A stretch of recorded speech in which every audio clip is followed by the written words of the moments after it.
I really see that we have an incredible opportunity because we are alive. We can, of course, create tall buildings, we can create highways, we can create bridges, we can create all these technologies that we do. But there's one more thing that we can achieve, and that is peace for every single human being, not collectively, but for every individual that is on the face of this earth. Global Peace Ambassador and New York Times best-selling author Prem Rawat, who is in Kuala Lumpur this October, meets up with some members of the local media. In a series of interviews, he speaks to former editor-in-chief of Malaysian National News Agency, Datu Yong Su Yong, radio host and vice president of the Malaysian Voice Guild, Ananda Rajaram, and Weekly Echo associate editor, Melissa Duis. The following are their conversations.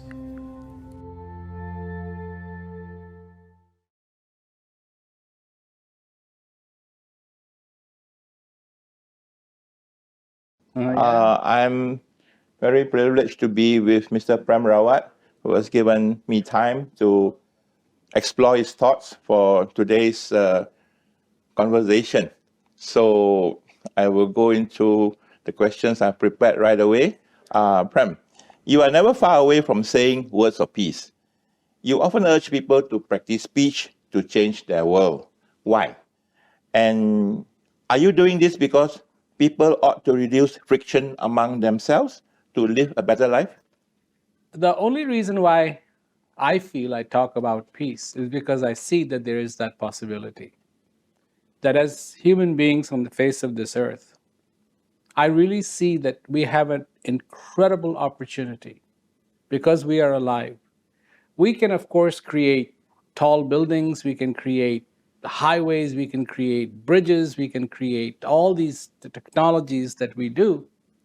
But there's one more thing that we can achieve, and that is peace for every single human being, not collectively, but for every individual that is on the face of this earth. What will happen? Will we become a better society? I don't know. I don't know, because there hasn't been a time where totally every human being was in peace. We have tried many times to bring social peace, and we have failed.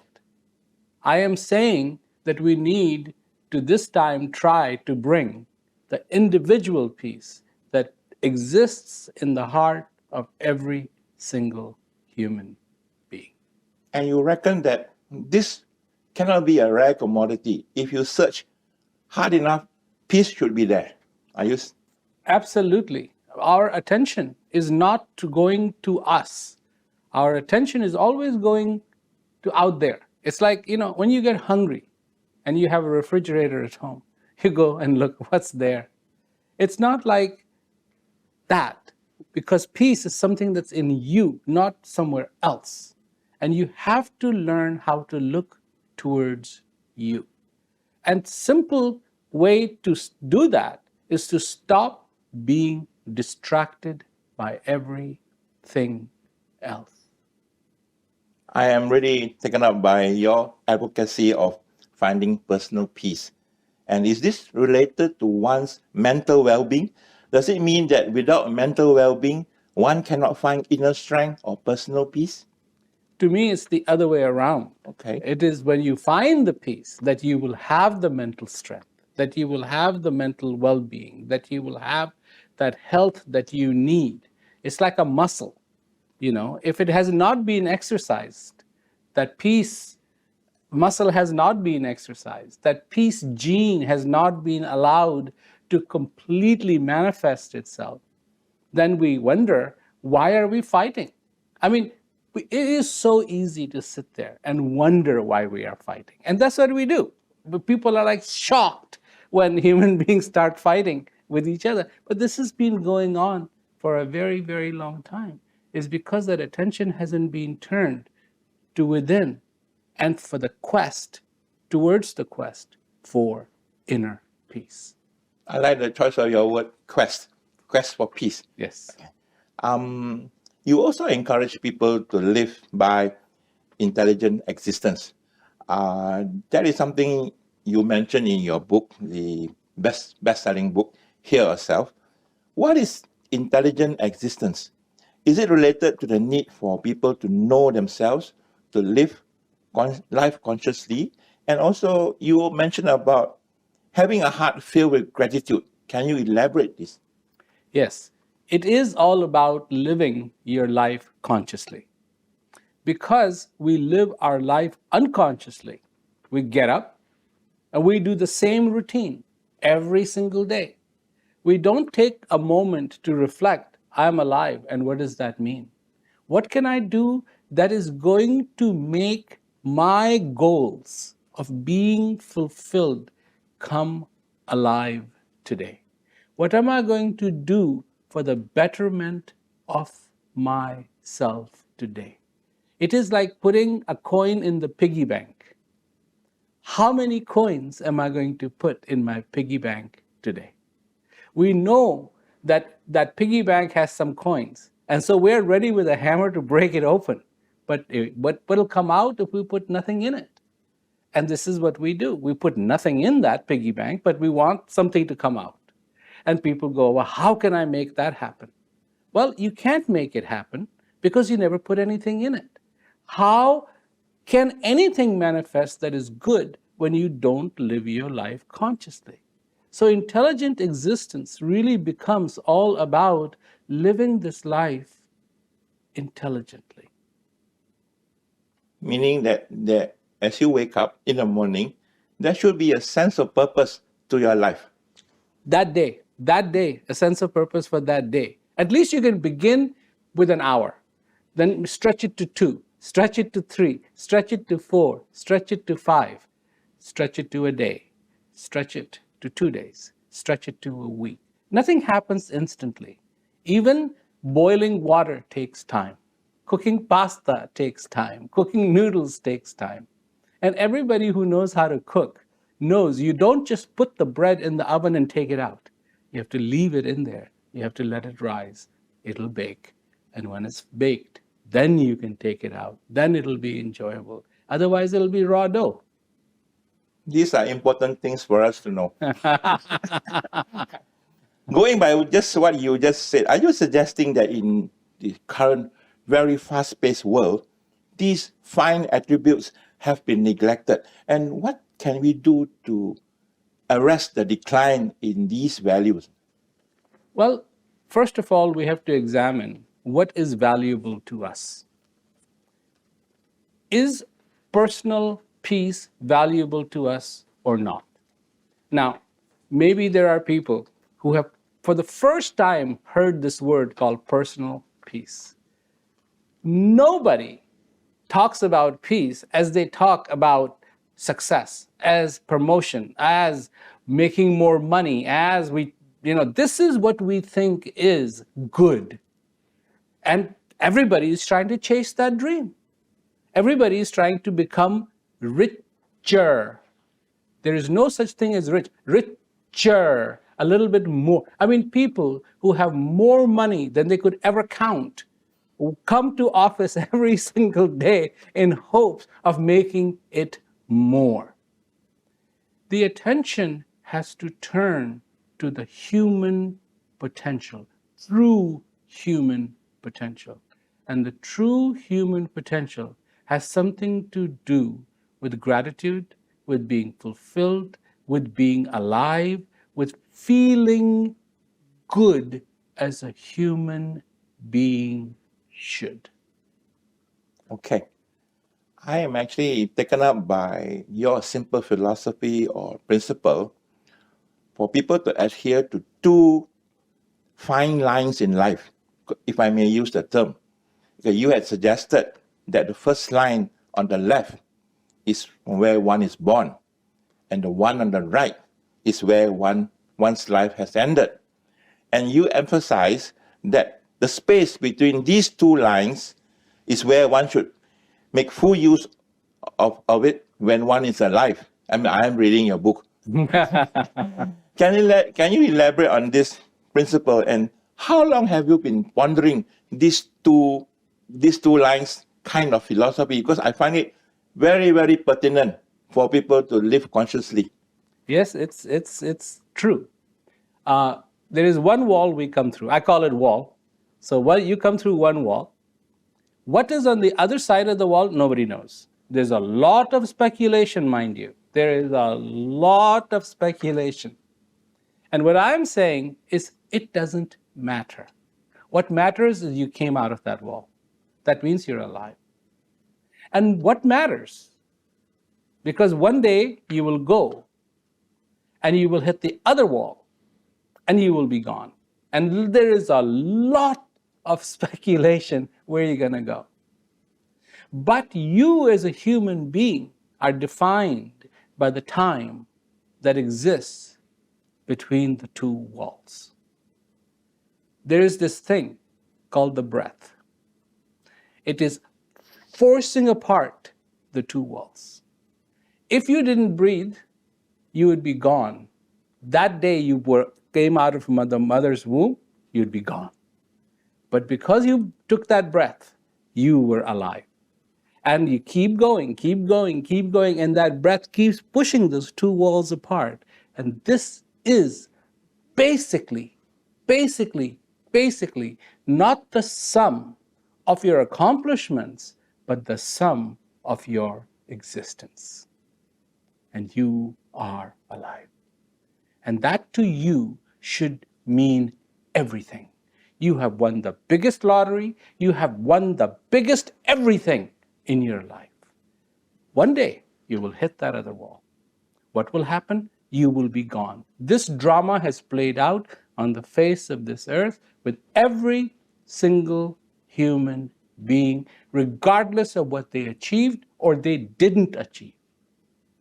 So, don't be so lost in the achievements. Also take into account, and this is the key word, also, take into account this phenomena called life. Keep that in mind because that wall is there. And one day you're going to hit the other wall and you will be gone. And you will leave no address behind. I suppose people should be thinking that when they are alive, time is of the essence. They make the most out of it while they are alive. Absolutely. Absolutely. It is that defines your time. That defines everything. That defines everything that you will ever be and every moment in that. This is why people say, before me, after me, they will say it. Every moment, make it count because it is irreplaceable. Okay. Prem, the Second World War ended some 77 years ago. Since then, there have been many mini wars, and the latest being one now we see in Europe. But in between these relatively long periods of peace, why is the world still filled with examples of people with poor access to nutrition, water, health, education, and a better way of life? What seems to be the drawbacks for the people to live life with better dignity and prosperity? Are the governed being given a raw deal by those who profess who can govern well? Or what can be done to overcome this worldwide problem? Well, this is a multifaceted question. And I must apologize because all I'm going to do is give my opinion. Okay. And it may be worth 2 cents or it may be worth $1 million. But let me I believe in the latter. But let me begin with this. In my opinion, a public servant should be a person who doesn't think about themselves, but about other people. This should be a basic qualification, not of saying, but in reality. Today, wherever you look, it is not about the people. It's only about the people when it comes for asking for votes.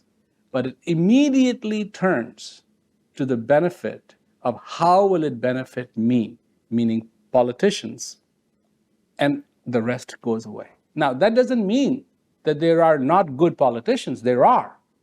But they are so far and few in between that they get masked by the other train that keeps coming by and blowing its whistle and saying, this is the way it is and this is the way it is. Regardless of that, the tool that is used to manipulate the whole world is this one tool called fear. And everybody uses this. Fear, fear, fear, fear, fear. And I want to advocate, don't be afraid. As soon as you render this tool called fear useless, the world will begin to change. Even if you are not educated, that doesn't mean you're nothing. So far you haven't hit the other wall. You are someone, you are something, and you have a potential. If you are incredibly educated, if you're incredibly well off, same thing for you. Don't be afraid. Don't be afraid. And I feel if these things could come along, all of a sudden, the attention turns genuinely to the welfare of people. We human beings have enough intelligence, enough know-how, and enough resources to make a difference. You said there have been a lot of mini wars, but no big war, World War II, after that. I disagree. Because the war has been going on in the minds of the people. It may not be happening on a particular battlefield, but it's happening in the living room, in the bedroom, in the schools, in the institutions all around the world. And the solutions are simple. The solutions are simple. But when the fear is taken away, can you begin to see what the potential is? That is a very profound statement. Okay, amidst the gloom and doom, surely there are some bright spots and success stories that have touched your heart, especially in areas where you also had a hand in changing people's lives. Can you elaborate, especially the work done by you and your foundation? Yes. The few years back, there's a place in India called Ranchi. And just on the outskirts of Ranchi, there's very, very, very poor people. I mean, incredibly poor people. So I went there, and the question was, what can we do for these people? So people said, build a school. I said, no. They said, build a hospital. I said, no. What do they really need? What's the root of the problem? That was a big question. So I said, I'll tell you what we will do. We will build a food for people facility. And in this facility, one, we will teach them to wash their hands. Just basic sanitary practice. Keep their plates clean. We'll give them clean, healthy food. One time a day, but we'll give them clean, healthy food. So it began. Not only it was children who were going to school started coming through, but some older folks. Slowly and slowly, the ecology of the whole place started to change. And what happened? After a few years, it was the first time that the children graduated from school and went on to high school and went on to colleges to get degrees. The level of education changed because of one-time meal. The death rates plummeted. Health became so much better because they were getting clean food and clean water. All because of one-time food. Such a powerful multiplier effect. One-time food, that's it. Crime plummeted Because now that these families did not have to pay for the child's one-time food, they had a little bit of extra money left that they could accumulate, and they didn't need to go and steal. So amongst the old, amongst the young, everything began to change. And now that last time I was there, I talked to them and they wanted a whole place they could have computers. These are the little kids that had walked in there with their noses running. I remember, noses running and no sign of going like even this to where they wanted computers. And they're helping each other out to get on the internet and to get more education and to become better and better and better. All because of one-time food. That touched me. I would have never thought that one plate of food could change whole village, and it did. That's very remarkable. What about examples in Africa? Do you have any? Same thing is happening in Ghana. Same thing. We have food for people in Ghana. We have food for people in Nepal. And we're looking at other possibilities of opening up these institutions. There is an incredible thing happening with peace education program in South Africa. It has taken off and so many people are benefiting. I mean, as you can tell, what's happening in South Africa right now is very, very chaotic. And they are coming from something that happened to them. Unfortunately, this whole apartheid thing, it shook the ocean so bad that every boat is still shaking, and boat being every citizen of South Africa. They're all touched by it. And going through peace education program is really changing the whole life for these young people. In South Africa? South Africa. What about other parts of the African continent? Are you also advocating this particular program or even in other parts of the world? 770 institutions are taking on peace education program. So you will see the fruits of your labor in the next generation, I suppose? You can see even immediately? You can see the fruits of the labor. In India, in Hyderabad, they started the peace education program for the prisons. Okay. As a consequence, 5 prisons shut down because people were not coming back. This is unheard of. I know, this is unheard of. 5 prisons, and it has been a long time now, and they have not come back, and they're still closed. Wow. And everybody is like, how can that be? But it is. It's in England, it is in America, it is just going everywhere. It's in Australia. I mean, going from a difficult situation to a beautiful situation when you take the light and not put it on the problems, but put it on the person. And you say, take a look at yourself. And at first, of course, the assumption is what you will see is ugly. But what they see is beautiful. And it changes their life. So the transformation for you actually begins with the person. Peace, prosperity, dignity, everything. Everything, yes. Okay, Yeah. okay. So in the next 24 to 36 months, what are your immediate priorities for the better world? And do you have any projects planned for Malaysia? Yes, there's many. In fact, I'm going to be signing a memorandum of understanding with the scouts in Malaysia. And my agenda is exactly the same. Keep doing what you are doing.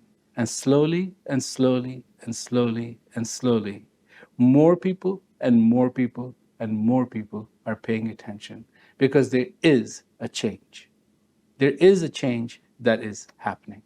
And it's an exquisite change. It is an incredible change to see. There was one person who when I was in England this year earlier, he came to see me, and he had just come out of prison.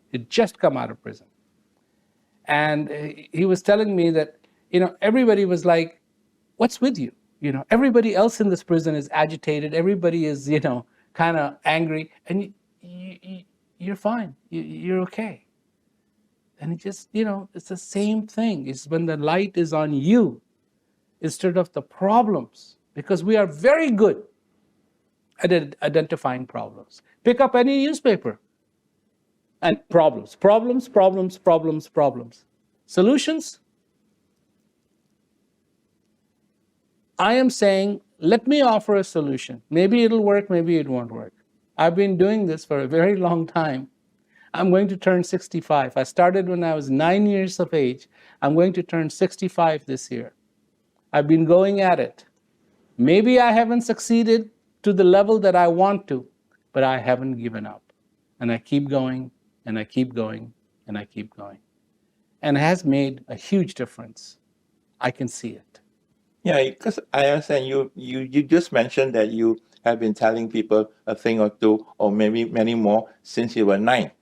So what is the driving force for you? What gives you that sense of purpose, for every day that you are thinking about solutions to help? What drives you to do so? If you ever see people on a racetrack and they're running, and they're running, and they're running, and they're running, and they're doing their best, and they keep an eye on people next to them, and then they get to a point where they put on everything they've got because they see from the periphery eye of their vision they don't have competition and they can do this. This is not when they give up. This is when they put it on and they go and they go and they hit the ribbon and they have won. To me, it's like that. Every year, every day, I see I am making a difference.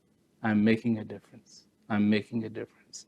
And that's what keeps me going. I see. The sense of accomplishment for Yes. you. Yeah. Here, there, and everywhere, just like the song, the Beatles song. Okay, but then again, don't you get tired? What happens if you feel somewhat defeated momentarily? How do you pick yourself up? Well, I have felt defeated. I do feel tired. I do feel sad. I do feel angry. I do feel all those emotions. But I always have to tell myself, have patience. Something good will happen. And it always does. But you have to have patience.